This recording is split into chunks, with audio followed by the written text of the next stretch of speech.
somebody who would not just predict but read the future for us. And for that, first of all, we have used and abused our intrepid reporter Ronnie Staab, who is down there, yes, Ronnie Staab, who is down there fending and fighting the wind that is coming to us from 2016 on the beautiful port behind us. Ronnie, you are a goddess. Going into, first of all, Ronnie, tell us where we are. Take it away, so to speak.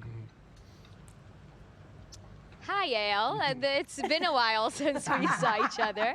So right now we're sitting basically right outside of the studio where they can see the beautiful sea behind you. We're all the way underneath. I'm here with Margot. She's an astrologist. She's a psychotherapist. And she has some predictions for us as to what's going to happen in 2016. Now, Margot, I want to start with, they actually asked you about a specific individual. We wanted to hear a little bit about what's going to happen. Can you elaborate about that? Sure. Of course, everyone was interested in Putin as the newsmaker of the year in the last segment that you did. And I thought this would be a good example in order to take it outwards. I don't necessarily always like to talk about individual figures in the media, because the idea is to understand that Putin is just like one of us. He's just a person. He's one of 8 billion or so many other people on this planet, and whatever affects him affects us as well.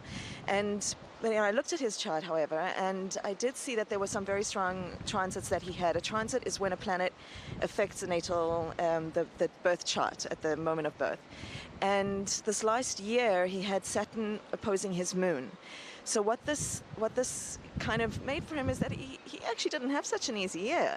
And, it led to feelings of alienation and depression and things like that made him have to evaluate, his own emotional state as opposed to his professional state. And this is something that we're all doing on a daily basis. And I know it's strange to talk about, a world leader like that in these terms, but I do think, coming from a background of journalism myself, that this is something that we don't discuss enough in journalism. Looking at the person and the psychology of the individual and why that person behaves as they do in an outward way. The year coming up for him, he also has some very, difficult things that he's going to be dealing with. And, obviously because he plays such a role on the global scale, it would be interesting to see how he acts those out. And you were saying that this is a specific individual, but you wanted to talk about a little bit the whole picture of, let's say, humanity and people. What's gonna happen? What should we look for in 2016? So one of the things that's been affecting us, if you look at 2015, it's been a tough year on a global scale, news-wise, but those same kinds of effects have been happening, I think, in personal lives.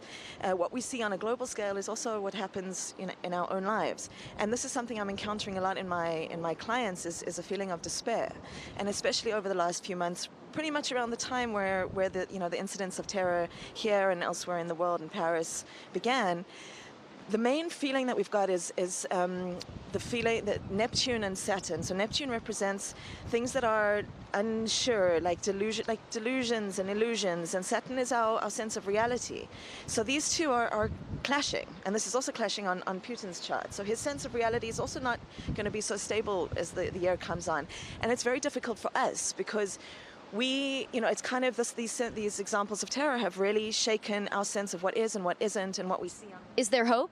I think if anything, you can call me a harbinger of hope.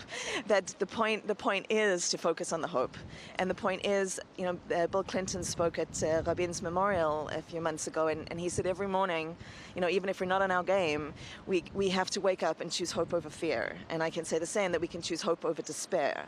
And then sometimes we actually do need to, delude ourselves into choosing the things that are positive. But they're enough in all of our lives. The fact that we're here, the fact that you can even watch this right now, you've really got to take advantage of what you can be grateful for and to focus really on the good in our lives. And I think that's a really important thing to take, to really look at, rather than the things that we're frightened of, but to know that we have so many resources, each of us, and to actually take take account of those. I think you said a beautiful thing, choose hope over fear. And this brings us to what's going to happen with Israel, the state of Israel in 2016.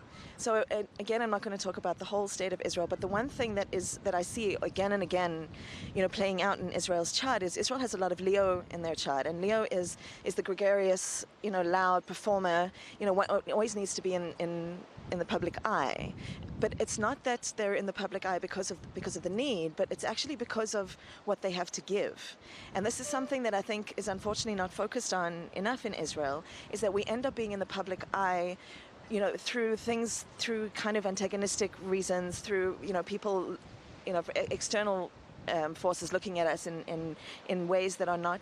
But if the country was recognized for what the country has to offer, and what Israelis and what all the work that is being done here, all the research, all of the products that we put out, for what Israel has given and continues to give the world, if Israel's recognized for that, then the feeling of needing to be, or the attention that it gets in negative ways will be unnecessary.